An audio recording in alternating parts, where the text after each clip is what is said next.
The peaceful calm of a small mountain town shattered when I ran across the cold, rocky ground without shoes. The sharp scent of smoke still hung in the air. My son was lying on the dirt, his support dog barking loudly nearby. All I could see was red, blood soaking through his jacket. People in the neighborhood stood frozen outside their cabins, some filming on their phones, others just staring in shock. No one moved fast enough. The ambulance workers shouted something I couldn't catch. My ears were ringing. My legs trembled and gave way beneath me. All I could do was hold his hand tightly and whisper, "Don't leave me, Jamie." But let's rewind. This wasn't how things were supposed to go. We had moved to this remote town in the mountains seeking peace, fresh air, and a place Jamie could thrive despite his wheelchair. The community seemed perfect, a quiet place where neighbors said hello and children played outside. But soon, the warm smiles hid cold stares. At the center of it all was a woman named Marlene. Yes, that kind of Marlene. She was the self-appointed ruler of the local cabin association. From day one, she disliked us. Maybe it was the ramp we built for Jamie to access our porch, or the calm therapy dog who followed him everywhere. Maybe she just didn't like us being different. What Marlene didn't know was who I was. I'm not just a small-town dad. I'm a former military officer who knows how to stand my ground and protect my family. When Marlene pulled that gun, when she decided to take Jamie's life in her own hands, she had no clue she'd started a fight she couldn't win.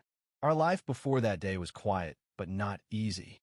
Jamie, 14 years old, was bright and determined, more resilient than most adults I know. After a serious car accident 3 years earlier, he had lost much of his mobility.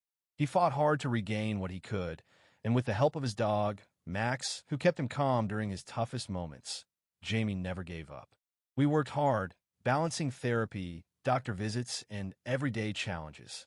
Moving to this mountain town was supposed to be our fresh start, a place where Jamie could feel safe rolling down smooth paths and playing in the fresh air. At first, the town seemed welcoming. Tall pines lined the streets. Neighbors waved from porches, and life moved at a gentle pace. Jamie loved our backyard, where we planted wildflowers and painted the ramp to match our cabin's rustic charm.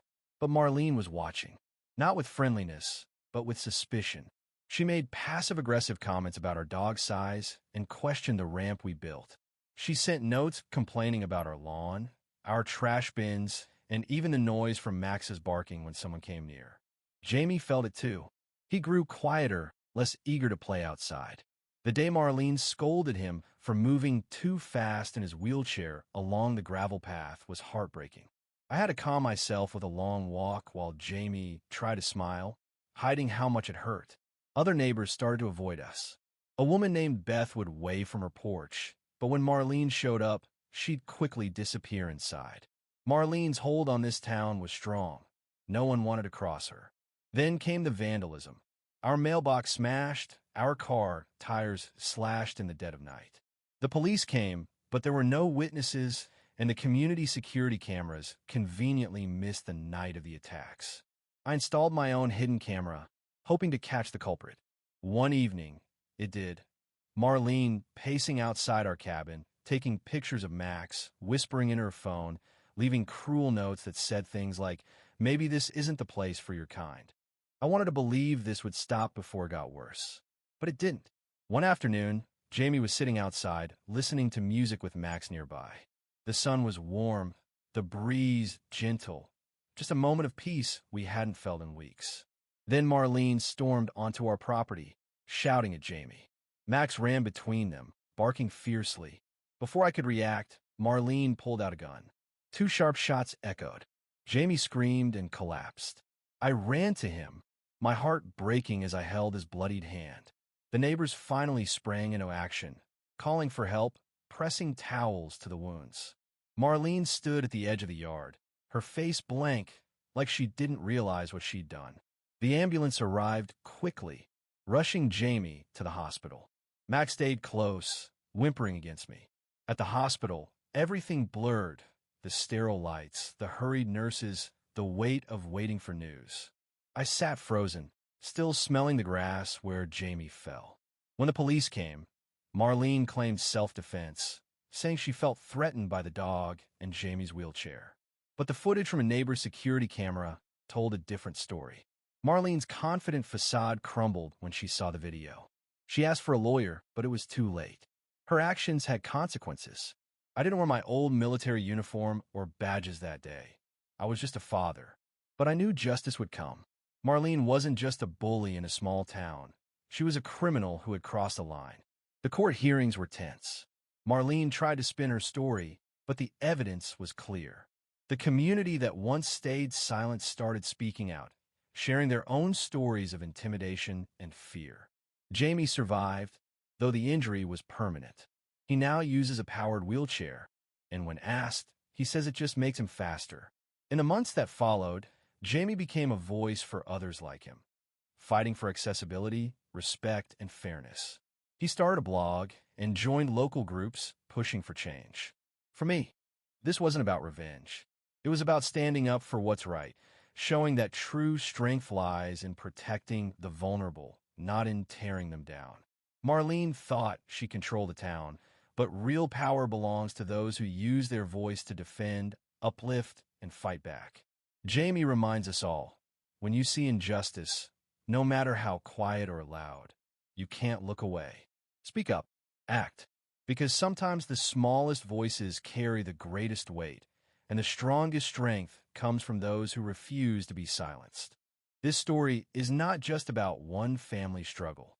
It's a testament to the strength that rises when faced with cruelty, the courage to stand against those who wield power to harm rather than protect.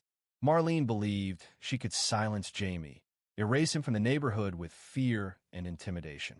But what she didn't count on was the fierce spirit of a boy who refused to be broken, and the unwavering resolve of a father who would fight for his son no matter the cost. In the face of darkness, Jamie's story shines as a beacon of hope. His injury might have taken away some freedoms, but it never stole his voice or his spirit. Instead, it sparked a fire inside him, a fire that transformed pain into purpose. Where many might have chosen silence, Jamie chose to speak up. Where others could have succumbed to fear, he chose action. His courage gave others permission to be seen and heard, reminding us all that disability is not a limitation, but a different kind of strength. Justice was not swift or easy. It demanded patience, endurance, and unwavering commitment. The law can be a blunt tool, but when wielded with knowledge and heart, it becomes a shield for the vulnerable. This case exposed the ugly underbelly of prejudice disguised as order, showing how one person's selfishness can poison a whole community. Yet, it also revealed something more profound, the power of accountability. Marlene's fall wasn't just about punishment. It was about sending a clear message that hatred, bigotry, and violence will face consequences, no matter how quiet or insidious they may start.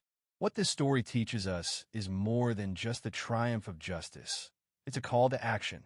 It challenges every one of us to recognize when someone is being pushed down or silenced, to see the quiet struggles that go unnoticed, and to stand firmly against them. Change often begins with one voice, one act of bravery. Jamie's voice became many voices, and together they reshaped a community's heart. And finally, this story is about family, the unbreakable bond between a parent and child. It's about the fierce protection and love that drives us to fight battles bigger than ourselves. It reminds us that no matter what life throws our way, love is the foundation on which resilience is built.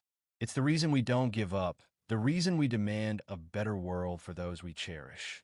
So when you think about Jamie and his journey, remember this: strength doesn't always roar. Sometimes it's the quiet resolve to keep moving forward, to keep fighting, to keep believing in justice and kindness, even when the world tries to tell you otherwise. That is the true meaning of power.